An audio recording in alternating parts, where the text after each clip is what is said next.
नमस्कार दोस्तों, ऑसम साहित्यिक कहानियाँ में आप सबका बहुत बहुत स्वागत है। आज सुनिए कहानी बंद दरवाज़ा। इसे लिखा है मुंशी प्रेमचंद जी ने।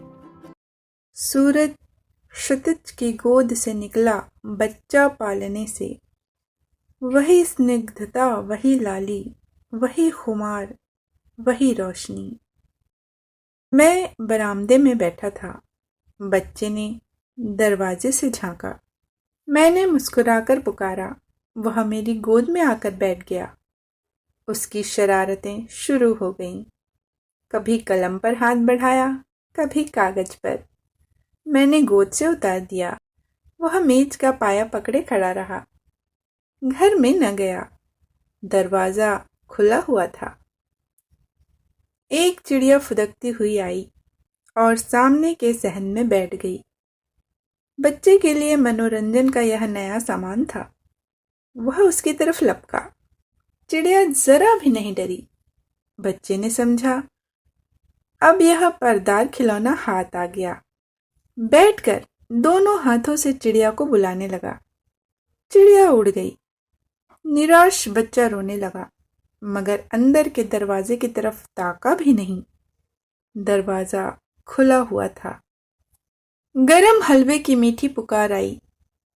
बच्चे का चेहरा चाव से खिल उठा। खोंचे वाला सामने से गुजरा। बच्चे ने मेरी तरफ याचना की आंखों से देखा। ज्यों-ज्यों खोंचे वाला दूर होता गया, याचना की आंखें रोष में परिवर्तित हो गई। यहाँ तक कि जब मोड़ आ गया और खोंचे वाला आंख से ओझल हो गया, तो रोष ने पुरजोर फरियाद की, सूरत अख्तियार की, मगर मैं बाजार की चीजें बच्चों को नहीं खाने देता। बच्चे की फरियाद ने मुझ पर कोई असर न किया। मैं आगे की बात सोचकर और भी तन गया। कह नहीं सकता कि बच्चे ने अपनी माँ की अदालत में अपील करने की जरूरत समझी या नहीं। आमतौर पर बच्चे ऐसी हालातों में माँ से अपील जरूर करते हैं। शायद उसने कुछ देर के लिए अपील मुलतवी कर दी हो। उसने दरवाजे की तरफ रुख न किया। दरवाजा खुला हुआ था। मैंने आंसू पोंछने के ख्याल से अपना फाउंटेन पेन उसके हाथ में रख दिया। बच्चे को जैसे सारे जमाने की दौलत मिल गई। उसकी सारी इंद्रियां इस नई समस्या को हल करने में लग गई।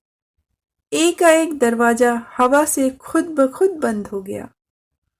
पट की आवाज बच्चे के कानों में आई। उसने दरवाजे की तरफ देखा। उसकी वह व्यस्तता तत्क्षण लुप्त हो गई। उसने फाउंटेन पेन को फेंक दिया और रोता हुआ दरवाजे की तरफ चला, क्योंकि दरवाजा बंद हो गया था। अभी आप सुन रहे थे मुंशी प्रेमचंद जी द्वारा लिखी लघु कथा बंद दरवाजा।